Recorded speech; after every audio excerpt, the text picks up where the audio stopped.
Hello mga kauto, this is Engineer RK from Home Automated PH and andito po tayo ngayon sa Enclave Subdivision sa may Las Piñas. So sa ating likuran po, yan po yung gate na i-convert natin into a smart gate. Kasama po natin ang ating team to support. Samahan niyo po kami sa progress. So ayan mga kauto, sa finishing stage na tayo. Gawin yung retouch sa ating gate. So, nakikita nyo is ipintura natin kasama yung parts ng ating gate na kailangan pang pinturahan gaya ng sa pillow block sa mga konting areas na kailangan ng retouch, minor retouch na. Okay, so as for the cement works, tapos na rin yung pag-top up using skim coat. So ito yung sa right side ng gate, so, may sensor area. Yan, lilihain pa yun mamaya. Medyo basa pa kasi. Dito naman sa left side, so yan, nakapala rin ng ating kasama pa yung left side, left post kung saan nakakabit yung ating gate. Yan. Para very smooth yung surface, and takpan na rin yung saan dumaan yung ating electrical wiring. So yan, so smoothen out na natin yan. And for top up pa ng paint. So ito yung dinaanan ng ating electrical wire papunta dito sa ating main panel. Mapapansin nyo is smooth na siya na.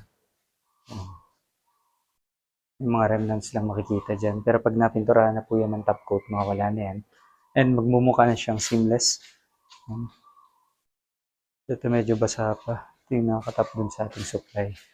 And ito na yung ating main panel. Then, sa mga motor arms naman, yan, na-smoothen out na rin. Kasi nakakabit yung end bracket. Yun din sa kabila. So, silyahan na rin yan. Then, lilihain after nun is tatakpan na ng paint. No? Yan, para mukhang bago yung ating gate.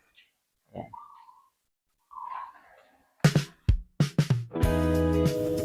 So ready na to endorse yung ating brand new smart gate sa ating mga owners.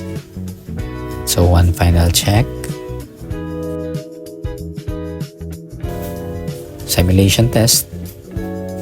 Okay, so far so good. Ito yung testing natin mga ka-auto sa pag-open ng ating gate.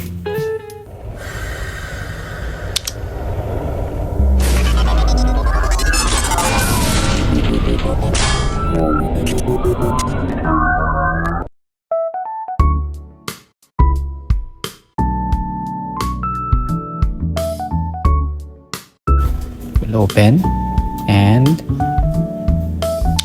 for closing. Yan, so running smooth yung ating gate. And so far, we achieved a successful smart gate installation. And that completes our Enclave project. Thank you guys for watching. Hope you enjoyed. Till next time.